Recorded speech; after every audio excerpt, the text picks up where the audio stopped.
서경원의 책 이야기, 서경원 선생님 모시고 이야기 나눠봅니다. 안녕하세요.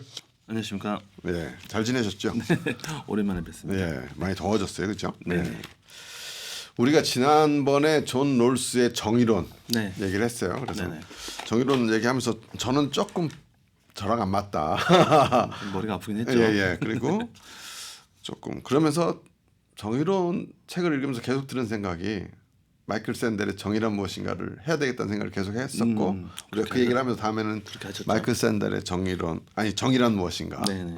라는 책을 하기로 했는데 우리가 정의론 이 책이 2010년인가 나왔어요. 아니 정의란 무엇인가가 한 10.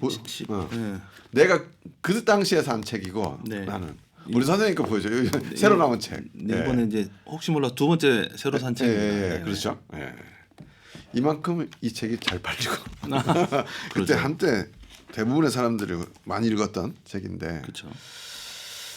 다시 읽으니까 저도 그때 이걸 재밌게 봤었고 그냥 우리가 10년쯤 지나서 지금 다시 보는 거잖아요. 그죠. 12, 13년 네. 정도 됐겠네요. 그래서 여러 가지 저는 생각이 들었지만 그 얘기는 좀 이따 하고 네네. 우리 선생님 다시 읽으면서 어떤 물론 처음 읽었을 때 어땠어요? 그때는 제가 14년도 이 책이 나왔을 거예요. 근데 아마 14년. 14년 제 기억에. 예, 그때 샀을 거예요. 10년 정도에 나왔어요. 네네 10년 2010년. 정도 나왔는데 잘 모르겠어요. 예. 그때는 되게 이제 저도 막 결혼하고 애가 막 있던 때라서 이런 논의를 해본다라고 하는 경험이 거의 없었거든요. 네. 되게 신선했다고 생각해요. 뭔가 질문을 계속 해가면서 그러니까 이 사람의 이제 강의를 책으로 좀 그렇죠. 펼친 건데 그렇죠. 강의하듯이 책을 읽으면 이 사람이 우리한테 질문을 해요. 계속. 그렇죠. 그렇죠. 생각할 문제를 우리한테 계속 던져. 예. 네, 그래서 이때까지 사실은 어찌 보면 삶을 쭉 지켜보면은 어떤 사람이 이렇게 하자라고 했을 때 따라가는 삶이 대부분이었다고 우리가 그렇게 배웠죠. 네, 배웠잖아요. 중고등학교 때부터 계속. 근데 이분은 되게 너 이야기 해봐. 이러면 어때? 이러면 어때? 의견들을 이런 상황이 계속 있어. 너는 어떠? 네네네. 계속 그런 질문을 물어서 의견을 묻는다는 게 되게 신선하고 저게 과연 우리나라에도 가능한가? 네. 뭐 이런 생각을 했던 것 같아요. 네. 네. 근데 우리나라 강의는 아직 안 될 거예요.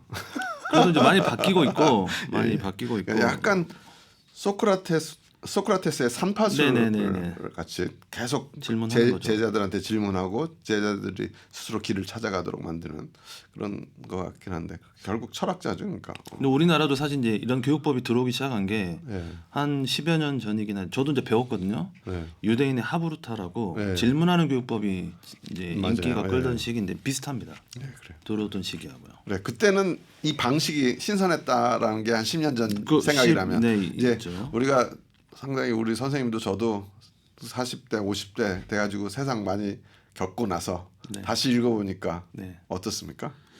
저도 이제 50대가 돼버려가지고 50대입니다. 그런데 이제 예. 이제 우리가 이제 저번에 만날 때하고 꽤 시간이 있어서 네. 국민 주권 정부가 벌써 들어서 버렸잖아요. 네. 그래서 이제는 어떤 강력한 리더나 카리스마 있는 리더가 네. 이렇게 따라와라는 시대가 이미 한 시대를 저물어 버렸다. 네. 그래서 밑에서부터 질문하고 요구하는 것들을 정리하고 생각해보고 의견을 나누는 시대가 이제 거의 도래한 게 아닌가. 그래서 오히려 이 책이 시적절하다는 생각이 많이 들었어요. 그러면 10여 년 전에 읽을 때는 아직 우리 사회랑 안 맞다. 그렇죠. 좀 근데 신선했죠. 지금은 우리 사회는 이제 이런 세대가 됐다. 됐다. 질문 답이 되는 사회가 됐다. 그렇죠. 우리 사회를 되게 긍정적으로 발전하는 걸로 평가하시네요. 이제 방향이 되고 있다. 왜냐하면 대통령 자체도 이미 이제 타운홀 미팅을 하는 걸 보면은 거의 비슷하잖아요. 네. 잘 듣고 네. 질문하고 또 듣고 또 질문하는 그 과정들을 보면 어떤 강력한 카리스마 있는 지도자가 이렇게 하자라고 끌고 가는 시대가 이제 그런 어떤 구조가 이제 지나간 게 아닌가. 우리가 책 이야기 중에 정치 얘기는 그렇긴 하지만 강력한 카리스마 있는 대통령이긴 한데 20년 만에 나온. 물론 그렇긴 하죠. 그런데 그런 카리스마가 있는 대통령의 권한을 가진 사람이 들으려고 하고 질문한다라는 자체가 이제는 좀 시대가 바뀌고 있다는 생각이 들긴 합니다. 저는 개인적으로. 어떤 생각이냐면 저는 10년인가 15년 저는 한 15년 전인가 10년 아무튼 읽었는데 그때 공리주의가 어릴 때 중고등학교 때 배울 때 공리주의가 참 괜찮은 생각이다라는 생각했다가 이 책을 처음에 읽으면서 아 공리주의가 이런 거구나. 그래서 공리주의에 대한 반대가 좀 있었고 이번에 네.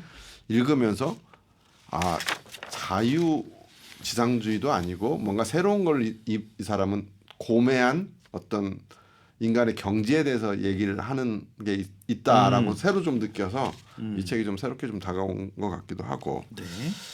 근데 저는 이 책이 더 필요하다고 생각하는 게 우리 선생님이랑 조금 좀 다른데 우리 사회는 발전했다고 하지만 우리 사회 전체 한국의 정서를 지배하는 거는 지금 현재 정의를 되게 외쳐요 우리 사회가. 그렇죠. 그렇죠. 그렇죠. 근데 그 정의는 뭐냐면 이 책에도 18페이지에 나오는데 네. 부당함에 대한 화예요. 부당함에 대한 분노고 그래서 어떤 부당함을 느끼고 있어 모든 국민들이 좀 더 맞은 걸 가진 사람 뭐 갑질하는 사람 뭐 이런 사람들에 대한 어떤 사람들이 있다 그런 부당한 사람들이 있다 네. 그리고 그런 부당함을 없애자라는 화 그 부당함을 없애는 걸 정의라고 생각하는 사회가 약간 됐어요. 예. 그렇지만 이 책이 그러면서 그 부당함이란 게 실제 부당함인가? 이 부당함을 이렇게 생각해보고 이렇게 생각해보지 않을까? 거기에 대한 답은 또 이렇게 생각해보고 이렇게 생각하고 이렇게 반론할 수 있지 않을까?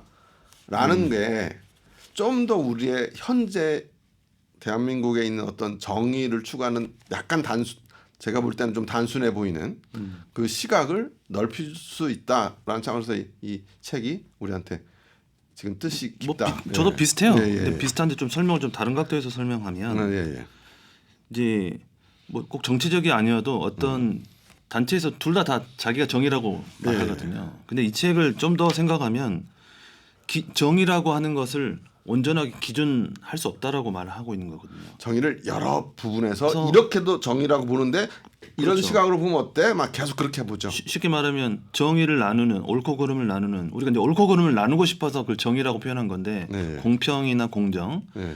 근데 그 기준이라는 게 상황에 따라 다 다르다는 거예요. 예, 예. 근데 제가 우리나라가 좋은 쪽으로 가고 있다라고 말하는 것이 최소한 그 기준이라는 게 다를 수도 있다라고 하는 것들을 인식하고 있다.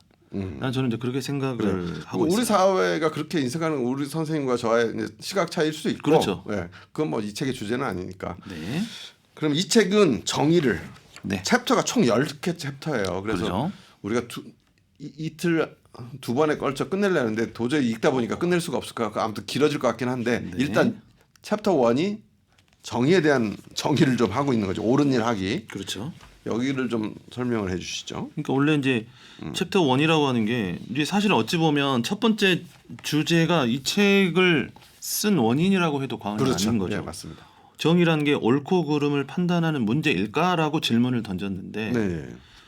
이제 우리는 옳고 그름을 판단하고 싶잖아요. 네. 반대로 말하면 어떤 명료성을 갖고 싶은 거예요. 이거는 정의고 이건 정의가 아니다라고 하는 기준을 명확하게 갖고 싶은 거고 실제로 우리 정치 사회나 정치 경제 사회 문화 과정들을 보면 명료성을 가지고 있던 사회라고 봐요. 왜냐하면 군부 독재를 지나면서 이게 맞고 틀리다라고 하는 걸 누군가가 확실하게 지정해 주던 시대였는데 이 사람은 그렇지 않는 거죠. 계속 상황 따라 다르다.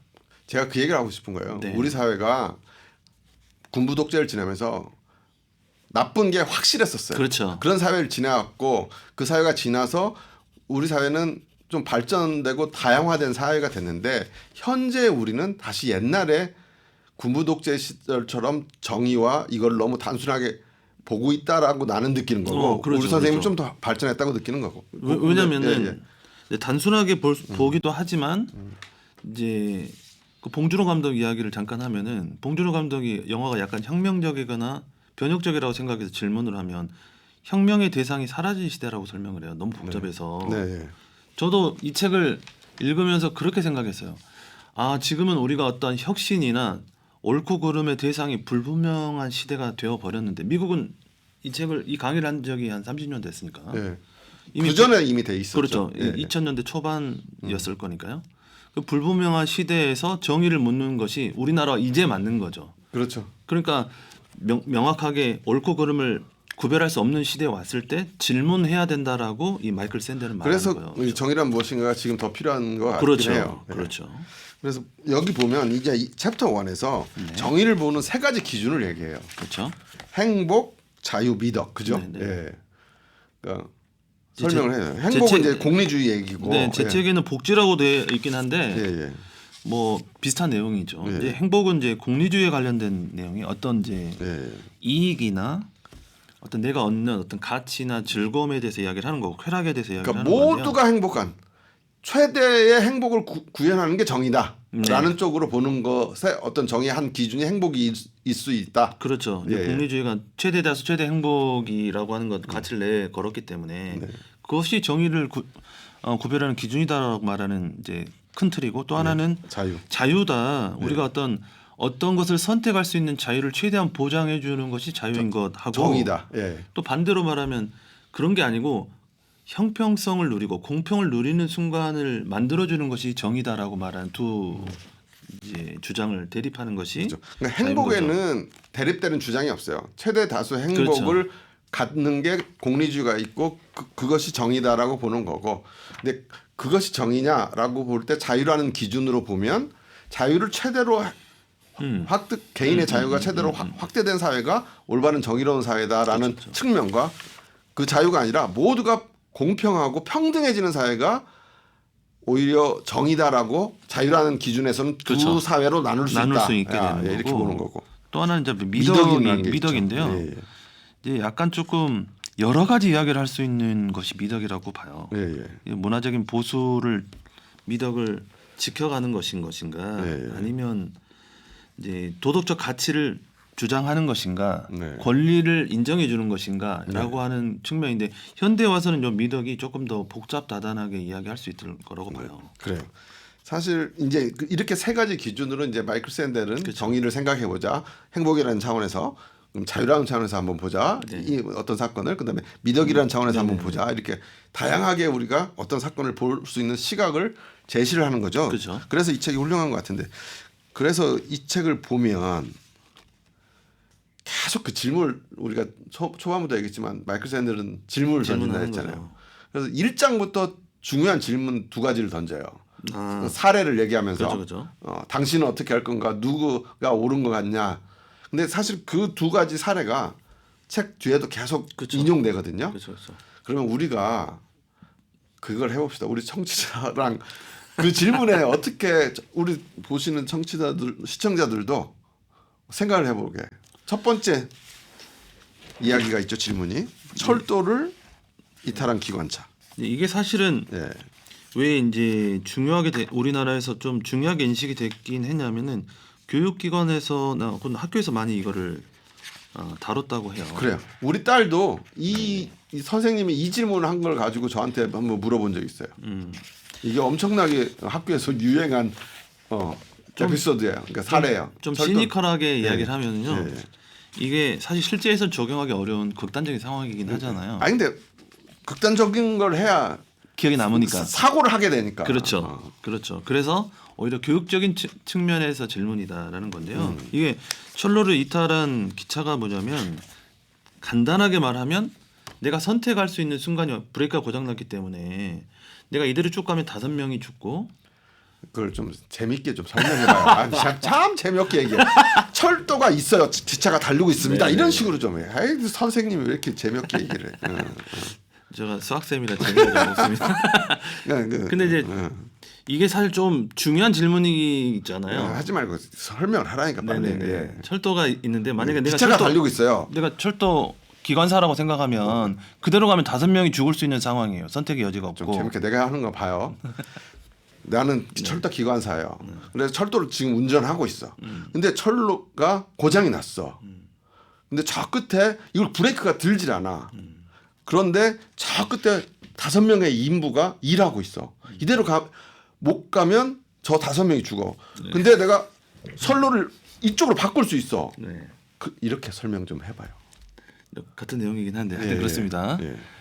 근데 이제 그래. 이 선택한 순간에 아니 네네. 이쪽으로 가면 어떻게 되는 상황이냐고 그 다음부터 이어서 좀 설명을 하니까. 네네. 예, 예. 그러면 이제 5명을 죽일 수 있는 상황이라는 걸 내가 인지를 한 순간이 왔을 거 아니에요. 예, 그래 이쪽으로 가면 뭐가 있어요? 이대로 가면 5명을 일꾼을 그대로 채워서 죽일 수 있다는 얘기예요. 예, 그리고 이쪽으로 가면. 이쪽으로 가면 1명밖에 없어. 지금 첫 번째 질문은 그래요. 예, 그렇죠. 내가 1명을 죽일 수 있는 선택이면 내가 5명을 죽일까? 내가 그 철로를 어떻게 바꿔서 한 명을 죽일 수 있는 선택권이 있다면 네. 나는 어떤 선택을 해야 되는가 혹은 하는 게 옳은가라는 질문이 첫 번째 질문이. 그렇죠. 그러면 여기서 질문은 보통은 어떻게 대답을 하냐면 네. 보통은 대부분 사람이 그래도 할 수만 있다면 5명보다 1명을 죽이는 게 더 네. 낫지 않냐라고 말을 하는 건데 그럼 거기서 질문을 하면 1명의 목숨이 5명의 목숨보다 적은가 혹은 5명의 목숨이 1명의 목숨보다 귀하다는 기준이나 가치는 어디서 오는가를 질문하는 거예요. 예. 그러면 이제 만약에 PD님 같은 경우는 어떤 선택을 하실 건가요? 보통 이렇게 하면 한 명으로 가죠. 그쵸. 대부분. 근데 여기서 마이클 샌델이 훌륭한 거는 그 다음 질문을 또 해요. 그렇죠. 그 다음 질문을 해보세요. 만약에 그 다음 질문이 마이클 샌델이 아니고 저라면 네. 이런 질문을 할 것 같아요. 만약에 그 한 명이 내 형제나 자녀면 어떻게 할까? 네. 뭐 비슷하게 네. 뉘앙스가. 그러면 그런 뉘앙스가 아니, 그런 상황이 닥쳤을 때 나는 어떤 선택을 해야 될까라고 질문하는 거죠. 그렇죠. 또 새로운 상황이 생긴 거예요. 하나의 사실이 추가되면서. 그러면 만약에 저는 사실 답을 못 하겠더라고요. 네. 만약에 PD님은 어떤 선택하실 것 같아요? 그 다음 또 해봅시다. 청취자들도 생각 좀 해보게. 네. 그 다음에 선택은 또 이런 걸 넣어요. 마이클 샌델은 네네. 한쪽이 아니라 내가 만약에 이 한 사람을 철로에 던져가지고 던져서 기차를 막을 수 있다면 네. 만약에 한 사람을 죽는 걸 넌 선택했잖아. 네. 그런데 만약에 한 사람을 던져가지고 철로에 던져서 이 사람으로 이 사람 몸이 껴서 네, 이 기차가 기차를 멈춘다. 네, 그러면 멈춤을 똑같이 이탈시킨다. 한 사람을 희생함으로써 5명을 살릴 수 있다. 그러면 어떻게 너는 할 어떤 거냐. 생각을 할래? 그러니까 5명 대 1명이 선택이면 되게 처음엔 간단했는데 그렇죠. 다른 사건과 조건이 붙을수록 우리가 어떤 게 옳은 걸까라는 생각을 하게 하는 거죠. 근데 사실은 이게 그러면 나한테 물어봤을 거야. 저는 선택 못 하죠. 저도 못하죠. 근데 네. 되게 웃긴 질문이라고 생각한 게 뭐냐면 네. 이제 이거는 이제 생각하거나 논의의 전쟁을 위한 교육적인 질문이잖아요. 네. 현실에서는 이런 극단적인 상황이 발생하지도 않지만은 할 수도 있죠. 저는 이제 어떻게 생각했냐? 만약에 나는 어떤 대답을 할까라고 물으면 네. 나의 이익을 위한 최선의 선택을 할 것 같은 생각이 드는 거야. 그게 뭐냐?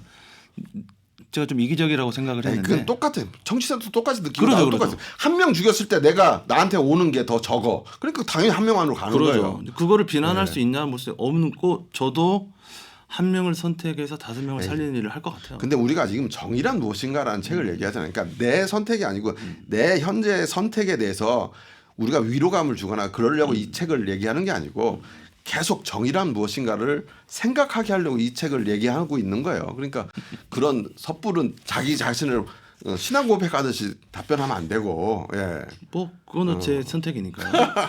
그건 어쩔 수 없는 일인데. 그래서 다만, 막 이런 게 현실에도 없을 것 같다라고 얘기했잖아요. 전제를 그렇게 걸었잖아요. 이런 아니, 사태가 현실에 있다면 어. 무조건 나의 이익을 위한 선택을 하는 거죠. 아니, 그러니까 있을 수도 없겠지만 이렇게 얘기했잖아요. 그래서 그 다음 질문을 또 해. 마이클 샌들이 그만큼 똑똑해. 아프가니스탄의 그렇죠. 양치기 질문을 해봐요. 이거는 실제로 일어난 사건이고. 그렇죠. 이제 아프가니스탄 염소 목동 이야기인 거죠. 그렇죠. 왜냐하면 실제로 일어난 어떤 일들을 하는 일이니까. 거죠. 예. 왜냐하면은 그 미군이 들어갔을 때 목동을 만나는데 좀 재미가 없습니다. 스토리로 네네, 얘기하라니까. 재미가 예. 없습니다. 예, 예. 목동을 무장하지 않는 목동을 만나니까 보통 같으면 총을 겨눠가지고 이 사람을 이제 검색을 해봐가지고 이 사람이 위험이 있는가 없는가를 살펴볼 거 아니에요. 네.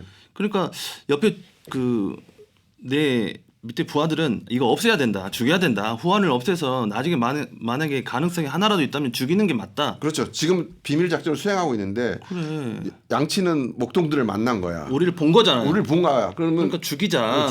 했는데. 왜냐하면 우리가 지금 너무 중요한 일을 하니까 혹시 한 가지라도 그 친구가 전달해 된다면 우리 미션이 이제 그래. 그러니까 끝나니까. 두 가지 성취다 다 할 거야. 그래서 얘네를 죽임으로써 우리 작전을 위하고 우리 부대원을 살리는 걸 할 거냐. 근데 얘네들은 죄 없는 애들인데. 그렇죠. 혹시 그리고 얘네들이 그런 딜레마에 있는 가서 거죠. 나한테 우리 거를 알릴 수 있다는 가능성에 대해서 100% 확신할 수 없는데 그렇죠. 얘네들 죽이는 게 옳으냐? 그거잖아요. 그러죠. 그럴 때 어떻게 할 것이냐라는 이제 질문을 하죠. 이제 정보가 불확실한 상황인 거잖아요. 네. 내가 이 미션을 잘 수행하기 위해서는 얘를 죽이는 게 확실해. 하지만 도덕적으로 보면 얘들이 나를 우리 부대원들을 보고해가지고 우리 미션을 수행하지 못하도록 할 가능성이 되게 낮다고 생각되는 거죠. 현실적으로 보면 그 상황에서. 낮다고 생각되는 거는 사람마다 다르게 생각할 그렇죠. 수 있죠. 그러니까. 그걸 죽이자고 했던 사람은 그 가능성이 높다고 높다고 생각한 생각한 거고. 거고 실제 이 주인공은 죽이지 않았잖아요. 그렇죠. 그렇죠. 그런데 결국 그 목동들이 고발을 해서 자기 해갖고 부하들이 다 이 부대원들이 거의 다 죽고 다 얘만 죽게 살아나서 되는 거죠. 엄청난 트라우마를 갖고 내가 왜 그때 그 선택을 했을까 걔네들을 못 죽였을까 하면서 이 얘기는 그렇게 끝나는데 사실 그 얘기가 중요한 게 아니라 그런 상황에서 어떤 선택을 할 것이냐 어떤 것이 옳은 거냐라는 질문을 던지는 거죠. 근데 뭐 이게 답이 있다라고 말할 답은 수 없죠. 없어요. 답이 예, 없어. 예. 답이 수학 문제 선생이라 계속 답을 얘기하려고 아니요, 하는구나. 답이 예. 없습니다. 저도 답이 예, 없다고 예. 생각하는 거니까 이 질문이 되게 웃기다고 생각하는 게 답이 없어. 왜냐하면 어떤 선택을 하든지 그 사람의 선택에게 달려 있는 거지 이게 옳다라고 말할 수 없다는 얘기. 우리 선생님이 약간 수학 선생이라는 걸 오늘 해야 좀 느끼. 자꾸 답을 철학이란 거는 답이 없는 거예요. 그렇죠. 답이 없어요. 네. 그러니까 저는 이 질문이 되게 웃기다고 생각했어요. 그러니까 웃기다는 얘기 좀 그만해. 왜냐하면 네. 이런 질문을 한다라고 하는 것은 교육적인 차원에서 충분히 괜찮은데 나에게 이런 질문을 했을 때는 그 순간순간 어떨 때는 그 양치기를 죽일 수 있는 선택을 할 수도 있고 네. 어떨 때는 내가 그 양치기를 살려주는 선택도 당연히 할 수 있다고 생각해요. 네. 그러니까 그 가능성에서 묻는다면 제가 수학생이어서 그런가? 뭐 그럴 수도 그러니까 있겠지만 계속 수학적인 사고를 하네. 예. 그럴 수도 있겠죠. 네, 그럴 수 있는데 제가 이공계 교수들이라고 밥 먹으면서 대화하면 안 되는 지점이 딱 여기거든요. 아, 그렇죠. 답을 꼭 구하려고 그러거든. 답 없는 얘기 계속하면 막 야 시끄럽다 그러고 막. 예. 답이 없는 질문이죠. 되게 의미 없는 질문에 가깝다라는 생각이 듭니다. 그렇지만 이런 질문을 던졌다는 자체는 굉장히 중요한 게 생각을 해보는 거죠. 네. 어떤 것이 가치가 있냐라고 묻는 건데 그런 가치의 척도가 너는 어떤 것이 가치가 더 있다고 생각하느냐는 질문은 한 번도 생각을 해본 적이 없을 거 사실 아니에요. 여기서도 수학 선생님에게 드러나는 게 뭐냐면 가치로 평가를 하잖아. 그렇죠. 갑으로 평가를 해. 갑으로. 그렇죠. 수학이 갑을 내는 거잖아요. 근데 나는 완전 인문학적인 배경에서만 커온 사람이라서 나는 무엇이 옳은가라고 봐. 이 질문을 무엇이 옳은가. 내가 거기 있으면 나는 뭐가 옳다라고 생각해서 내 판단의 기준을 삼을까라고 사고를 하거든. 그러니까 가치의 문제가 아니고 가치가 없어도 내가 옳다고 생각하면 그 일을 하는 거예요. 그게 제가 좀 웃기다 소리 비싸 그런데 옳다고 생각하는 기준이 각자가 다 다르다는 거예요. 그러니까 우리 선생님은 네. 가치가 있는 쪽에 옳다라고 생각하는 거고 그 가치도 내가 옳다라고 생각하는 순간 그게 가치가 되는 거죠. 내가 옳다고 선택하는 것이 가치가 되는 거예요. 내가 양치기를 죽이겠다고 생각하면 그게 내가 선택한 올바른 가치가 되고 옳은 일이 되는 겁니다. 그러니까 나는 양치기를 죽이지 않아서 내 부대원을 잃는 선택을 했지만 그 순간에는 양치기를 살리는 것이 옳다라고 생각하는 옳은 가치라고 믿는 옳은 기준이 된 거였어요. 근데 다시 돌려서 양치기를 죽였다고 가정을 해본다면 양치기를 죽이는 게 나에게는 옳은 가치, 옳은 일이 되는 거예요. 그게 더 가치 있는 일이라고 생각한 거죠. 내가 옳고 그르다고 생각하는 것은 좀 더 그것이 가치 있다고 평가하는 거예요. 옳다라고 생각하는 게 뭐냐고 물으면 그게 좀 더 가치 있다고 평가한다고 바꿔서 말하는 거죠. 우리 선생님이 이 첫 시간을 재미없게 만드는데 아주 일조를 하는데 결론을 내려고 해요. 내가 지금 마이클 샌델의 질문을 우리가 청취자랑 같이 좀 생각해 보자고 한 거는 이렇게 생각하고 네. 다르게 생각할 수도 있고 생각하는 우리가 옳다라고 생각하는 것들이 여러 방면에서 다각적으로 생각할 수 있다라는 그렇죠. 질문을 맞아요. 청취자들이 할 수 있도록 유도하는 건데 계속 답을 내고 결론을 내려고 아니, 그런 게 아니고 일부 끝내려니까 결론을 내려고 아니요. 그러는 거예요. 그런데 예. 그 가치의 기준이 모두 다르다라는 거죠. 그러니까 이제 가치라는 것이 갑이라고 그러니까 하지만 우리 방송을 듣는 사람이 생각이 다 달라요. 그러죠. 근데 결국 우리가 이 방송을 끝내고 만약에 어떤 분도 이 책을 사서 읽거나 했을 때 이 책을 다 읽거나 우리 방송을 혹시나 다 봤을 때 자기가 똑같은 A라는 결론이 왔더라도 B, C, D를 생각한 후에 A로 온다는 거지. 그 B, C, D를 한 번 더 사고하고 고민해 볼 수 있는 시간을 갖게 하는 게 철학이고 책을 읽음이고 우리가 방송을 하는 이유라. 이 말씀을 드리면서 오늘은 여기서 마치도록 하죠. 네, 이렇게 해서 이제 어쨌든 오늘은 마이클 샌델이 우리에게 던지는 어떤 가치라는 거, 제가 계속 가치라고 하래. 옳음, 정의라는 것이 다양하게 생각할 수 있다라는 질문을 오늘 던지면서 마치고요. 다음 시간에는 또 우리가 할 얘기가 많은 공리주의, 그렇죠. 공리주의에 관한 그다음에 자유지상주의가 행복과 자유에 관한 얘기 좀 더 나눠보죠. 오늘 말씀 감사합니다. 네, 감사합니다. 네, 지금까지 성경원의 책 이야기 성경원 선생님과 함께했습니다.